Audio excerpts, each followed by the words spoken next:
Hi, I'm Miranda HP. And I'm Connor Calloway. And together we are the Bountiful Bards. Thanks for tuning in to our one-on-one D&D podcast, The Fountains of Cathaidra.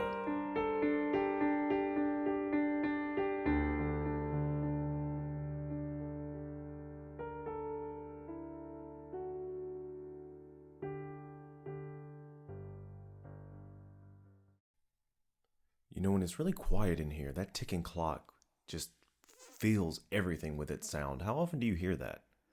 Only when it's very quiet. I usually have music playing. Oh, okay. It's the same in the living room. You don't think the one in the living room would tick that loud, but it really does late at night when there's nothing else going on. I think it's one of, what is it called? Selective focus. When it's something that is so routine, it fades to the background.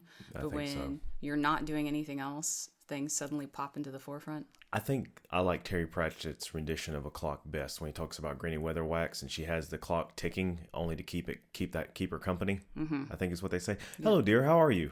I'm doing all right. How about you? Little allergy stuff going on because the weather's been like super hot and then plunging really low at night. Which is really crazy for the South in May. Usually it's like, you know, we're now at 98 degrees and then at night we're at 102. We don't know how that happens, but it does. And because it's humidity, it's going to come into your house no matter what. It's like, how could we make you even more miserable? The amount of water that we produce off of our air condition, we should just start bottling and saving it because goodness gracious, it's like a fountain out there. Yeah, well, we wanted to put some water features in. Maybe that's our solution. You know, I forgot to start my own clock on my wrist for recording. Anyways, I'll just add a minute to it. All right, so here we are. We're getting started with Chapter 8 of your story, Leah. Miranda, how do you feel about that? We've gone now 8 chapters so far in this story. Ocho. Well, it's funny because when we did the recap one, you realize how much stuff has actually happened. Oh yeah, I realized that when I was going back through my notes and re-uploading them into Obsidian and organizing them better, and I'm like, oh my goodness, why is this taking forever? And then I realized, oh yeah, it's 2 years worth of content you've created. Of course, it's going to take forever. We are not sponsored by Obsidian. Connor is just obsessed with his new toy. If I keep talking about them, they'll put like a little quotation mark of something I said nice about them on their website, like they did CGP Grey. There you go. Okay. Hey, I can dream. You can. You're absolutely allowed to. And I'd rather you dream about something that enhances your productivity than like, I don't know, a seated vacuum cleaner like in the SNL skit with Jason Momoa. I really want that vacuum cleaner. You imagine how much sucking I can do with it? So much. All right. Well, are you ready to get back into what we were doing? I am. All right. Here, let me get my notes ready. All right. Chapter 8. Hysteria, madness, despair. Hundreds of strangers cast into the wilds. Mothers called for children not among us, fathers for families seemingly no more. What were we to do? The nights were the worst. From the Journal of Rake. It is the dawn of the 4th third of emergence. Leah, you awake in the way station.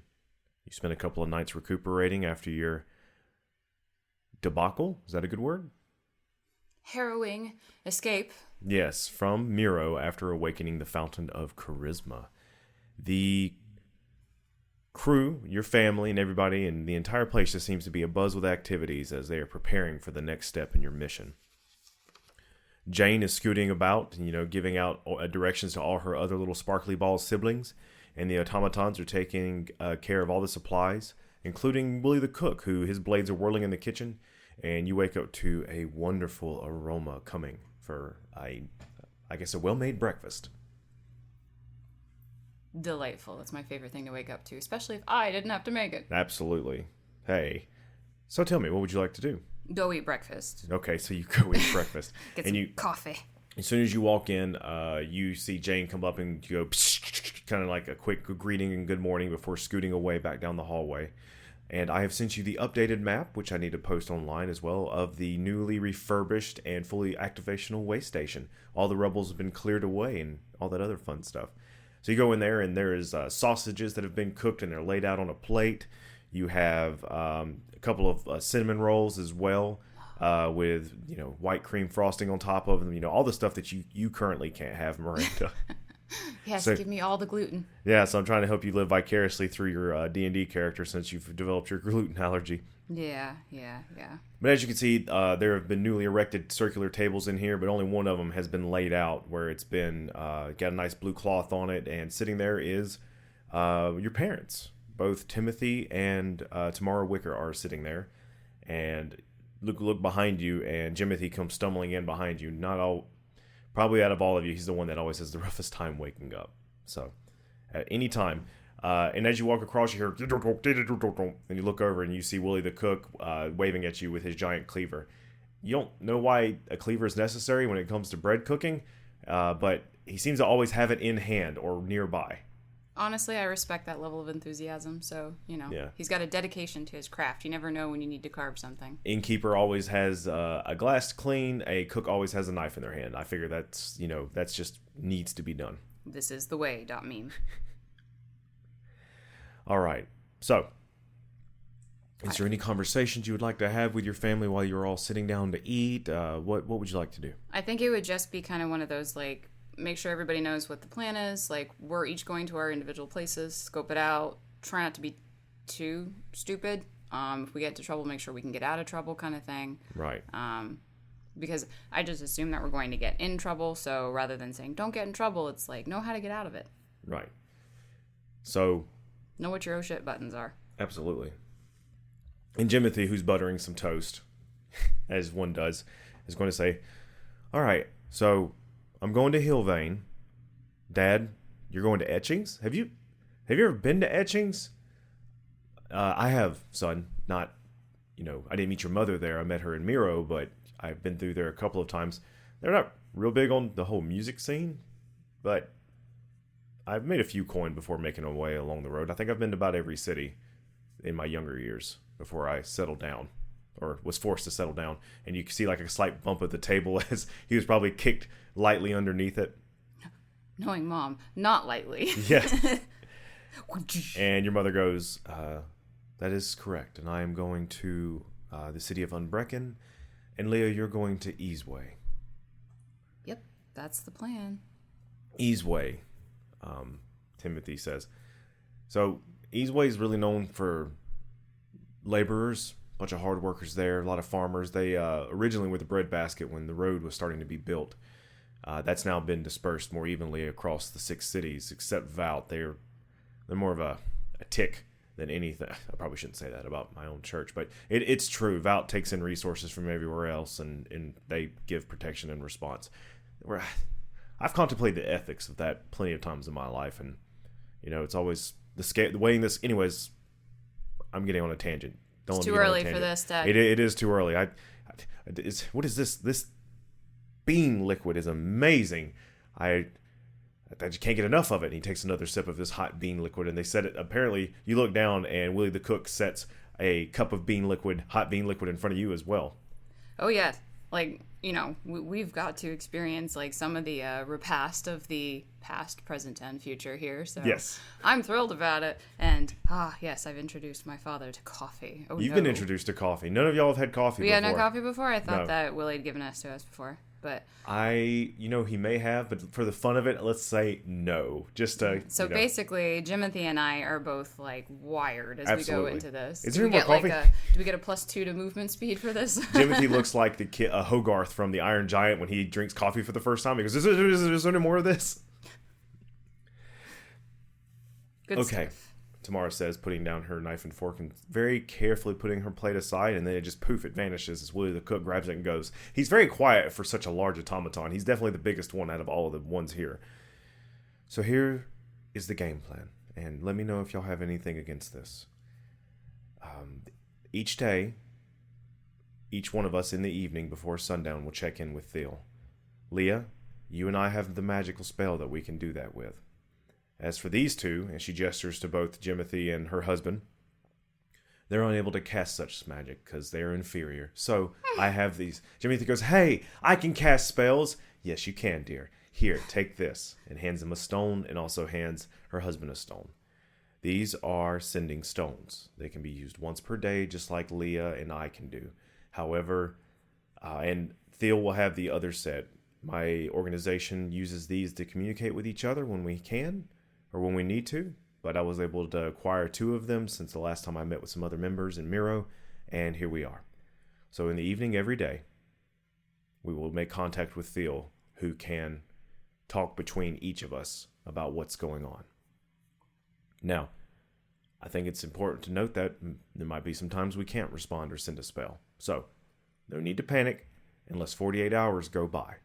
Once 48 hours go by, I feel it would be prudent for us to return to the way station and then gather our forces and go and find the missing member. Okay. How does everybody feel about that? Sounds reasonable.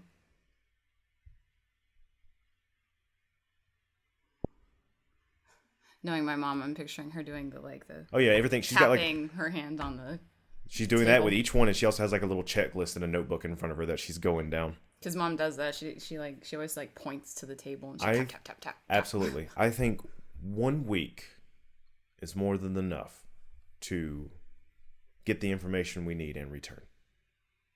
So after 1 week, we return, reset, and I even think better if we've got a trail being created, we switch cities at that point. Probably smart. What do y'all think of that? We take each other's notes and switch cities. Yep. Good. Timothy goes, I like that plan, honey. Leah, I have an informant in Easeway. You're going to have a little problem getting a hold of them, though, but I definitely have somebody you could try and reach out to, okay? Who's that? I don't know the real name, but they go by the code name of Second Verse. Part of our organization, part of the church. But I don't know what they look like, and there's no way you'd be able to send them a message, unfortunately. But I do know how to get their attention. We got to be careful, because if any of the seers get a hold of them, that's a domino effect to finding the rest of my organization within the church. Now, your mother's organization has a bit more of a catchfall because they're not a part of the faith, of the belief.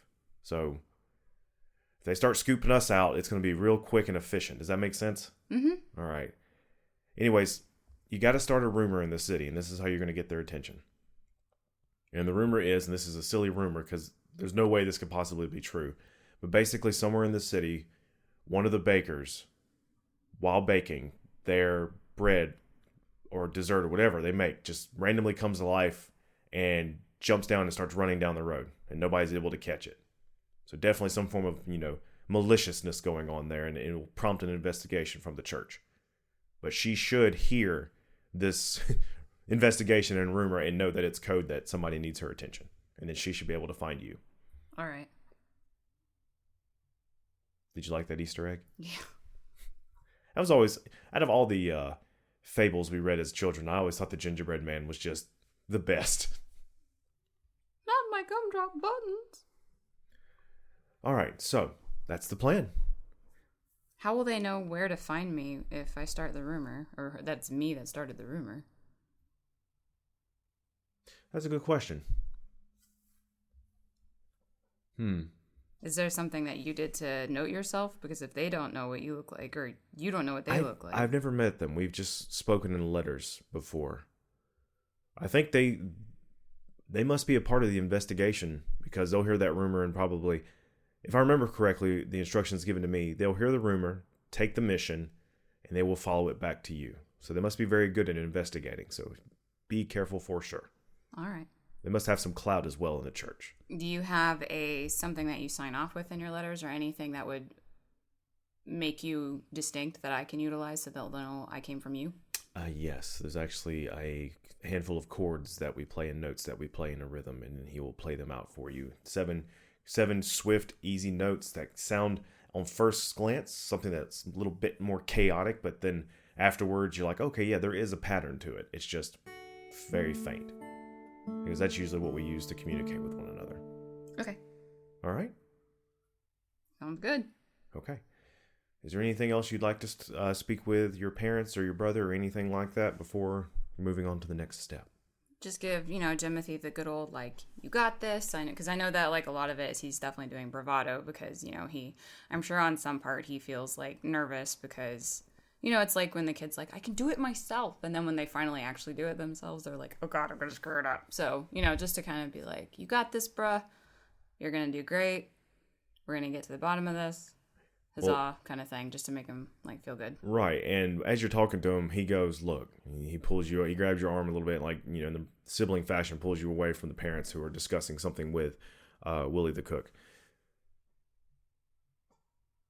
All right. You're worried about me being ready, but are you ready? You're not going to have me there to, take all your beatings for you so you can pew from a distance. That's what I got this nifty shirt for. This nifty what? Shirt that the dragon made me. Oh, yeah, the mithril. He goes, oh, yeah, and my amazing swords. And he pulls them out and dual wields them both. And he's like, ching, ching, ching, ching. All scissor motions in front of him. And then he puts them back in their scabbard on his side. He goes, look, I know you.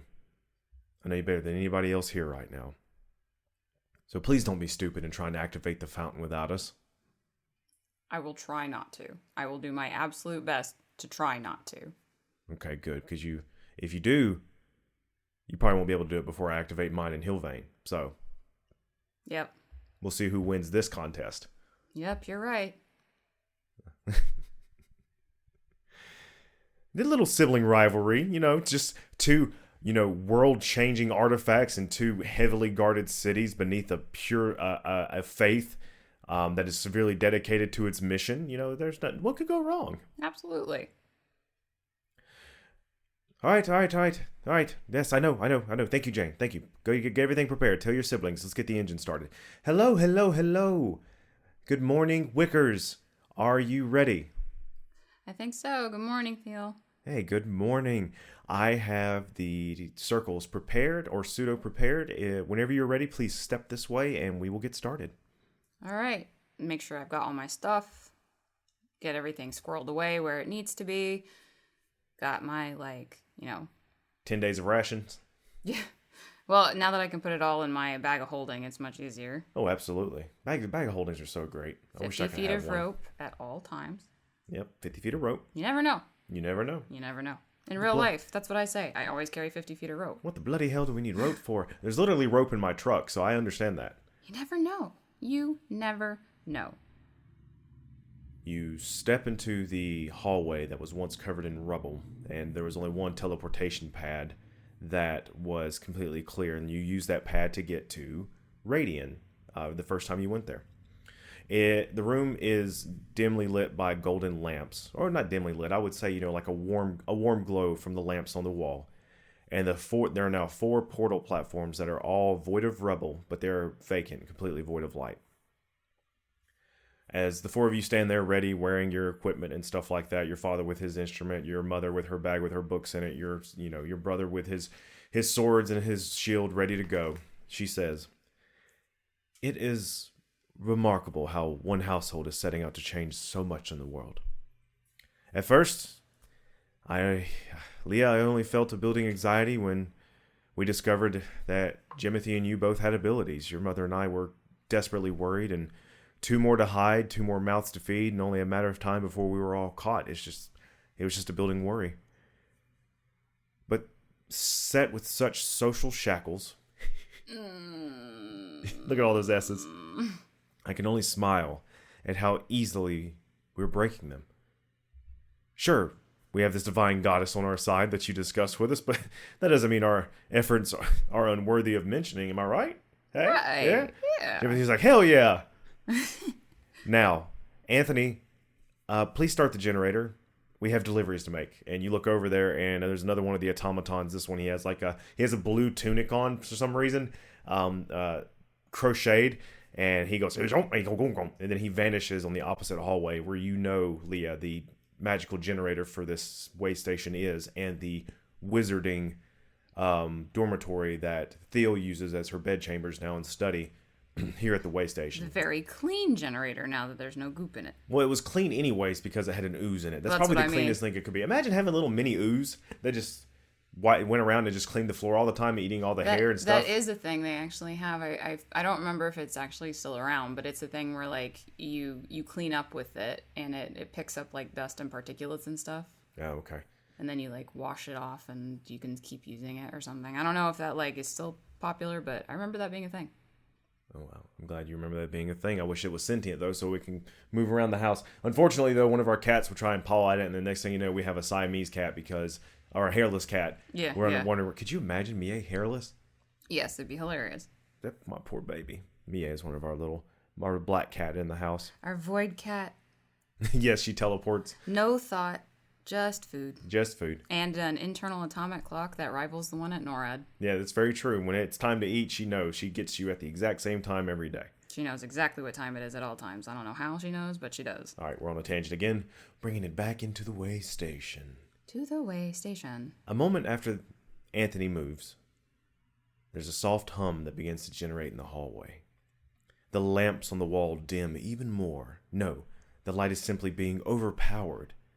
Not one this time, but all four platforms begin to glow. From west to east of the map view, you have a brilliant red, a magnificent green, an enchanting blue, and finally a vibrant yellow. The color emitting from the carvings in the platforms that you know all about. Thiel goes on. From my research into Kaliri's textbooks, she's the wizard that used to run the facility. Thankfully, she still had all her basics in storage, and I still have them in storage, and I nor any of you are at the level in our power to create teleportation circles, let alone 4 at a time. Thankfully, the way station performs all the heavy lifting and all the power is generated by the engine. And the destination adjustments are simple enough for anybody that has a geographically blessed child to accomplish it. Timothy Wicker quickly adds, well, that takes me out of the equation. Timothy follows with, don't be too hard on yourself, son. The only way that I ever got around is because the civilized road is in such a simple shape. And then your mother adds, yes, any more than that, and it would have been too much. Timothy goes, right? Couldn't fathom an octagon by any means. You kind of laugh at your family all jostling one another. There seems to be a shared excitement and anxiety that everybody's trying to balance evenly. All right, I am ready to go when y'all are. Right. Theo claps her hands in the similar manner of a teacher calling order to her class that she adores. Despite its displays, the way station can only do this for a few more minutes before needing a recharge. So yes, say your temporary farewells and pick your colors so that I can start the adjustments. Now go. Doesn't matter which one. Blue. You pick the blue one? Of course I do. Of course you do. That's the same one that took you to Radian. Well, blue's my favorite color. I know it is. Okay. It's almost as if in this map, I picked the color blue for that specific spot. Yay. Thiel starts at the far end. She seems to be pittering around with the magic circles and the runes and stuff. You can't really tell what she's doing until she finally gets up to you. She gets up to you and she says, Leah, watch carefully. She pulls up her hand and she furrows her brow and she focuses on her right hand, and each tip of her finger begins to glow in a blue dominant mixture of chromatic colors. Does that make sense? She's shifting rainbow light, but it's primarily what you see is blue. Mm-hmm. Kind of like my hexagons I've got on the wall back there. She goes, you can do this too. What I'm doing is I'm holding my mind just before the creation of one of our cantrips. Right before I manifest my chosen spell. I noticed it before, whenever I would cast magic, but it flashed so fast I never thought it could, how I could slow it down, simply it's byproduct of creating our magic. But as you can see, and she holds her fingers closer, you can see the magic's on the end of my fingertips. Kaleri taught me how to do this, and this is how we magic users can interact with non-corporeal magic. Like this. And she reaches down to one of the circles of this intricate geometric shape and literally grabs one of the circles and starts turning it like the knob or adjusting, a dial and things of that sort. She goes, these circles are directional adjustments. Left, north, east, south, elevation, or how low you need to be. I have to be very careful when tuning these, or I could end up sending you into a wall. So, thankfully, I have the location of the other circle. And that's what I'm doing here is I'm making the adjustments for that. I'm honing in the ones. This one is about an 8-hour trip from Easeway, but it's the closest I could get you. And you should arrive somewhere in the woods on the very edge of the Forest of Shallow Root, I believe. Now, what do you think of that? Sounds good. I'd rather not be in a wall. Yeah, I don't want to put you in the wall. But hey, if it helps, if you land in a wall or in a structure or in a tree or in another person or in a farm animal or anything of that sort, you'll simply just come back here with minor to severe damage that we can patch you up with. I'm all good with minor to severe damage. I've experienced that most of my life. So. Hey, it's a lot better than being just, a goo or just you and some, you have to, I think that might be how centaurs are made. They turn to soup. Teleported into horses. But that could also be racist. I should check my biases. Anyways, Leah, you should be good to go. Let me go take care of Jimothy. And she meanders on down to go and take care of your brother. A few more minutes passed, and she comes up to everybody else, looking at each of you. You look over at your father, and he gives you a playful nod and a smile of encouragement. Your mother looks at you, though, and the fact that you and your mother, when you lock eyes, yes, this is your mother. Yes, you are her daughter. But the way you two look at each other is such a strong bonded understanding of what needs to be done. Like, just there's this moment that you share, you don't say it, and you both know you are far more tactful than maybe the other two counterparts in your family, but you understand the look. Let's get to work, and let's get it done. Because you inherited that from your mother. So, with that being said, Dill walks over to the wall. She rubs her hand across it. You see that still bluish purple glow on her fingertips. And then a slab of the wall vanishes. And before it, it looks like a control panel of some sort. You know what that is. But, Leah's just seeing all these like little knobs and like a big lever and stuff like that. And kind of interesting. And she goes, "All right, everyone. On the count of 3. It's time to send you away. 1, Ready? 2, 3. And she pulls the lever. Pull the lever, crunk. And there's a brilliant, colorful light. And you and your family are away. We can fly, we can fly, we can fly. Leah, roll me a dexterity check. Oh, great. What? See if I get turned into a centaur. Right? Poor horse. That's pretty good. Dexterity. 17. Well, it's not a saving throw? Yes, it's a dexterity saving throw. I do apologize. 16, 17, 20. Dirty 20. More than enough. You appear into your new place and you stumble. You are not flat-footed. You are not on anything secure. You catch yourself and you look down and you see why. Unsure of why you stumbled, you look around at your surroundings. First, there's an ambience of rain that hits your ears. Or is it your skin that found the understanding of precipitation? The slab portal stone you were sent to seems to be sitting ajar in the mud. Wild grass covering 4/5 of the slab that you can see, and then a small portion is buried. Around you is a barrage of tree stumps. No, those are columns of rock, standing in random locations around you. Beyond that, there is a ring of trees, and that's what seemed to have thrown you off originally. Still, something is off. Why are some of the clops of stone moving? Well now, what a pretty thing we have here. Where'd you come from? Leah, you look around. 8 figures of various races creep into your rain-obscured morning view. They wear dirt and grass-stained clothing, going days perhaps without a wash. They smile and jeer with one another, pulling nasty curved swords from their sides. What they say is lost to you, as your instincts fill your ears with your own heartbeat. Whether it be rage, anxiety, or fear, you know what may need to be done. Roll for initiative. And that's where we're going to pick up with our next episode, I think, as you roll initiative among these bandits. Bastards. Y'all ain't ready for this. I don't think they are. I designed this map. I was like, these are bandits. Leah, I just want to see what's going to happen. What'd you roll?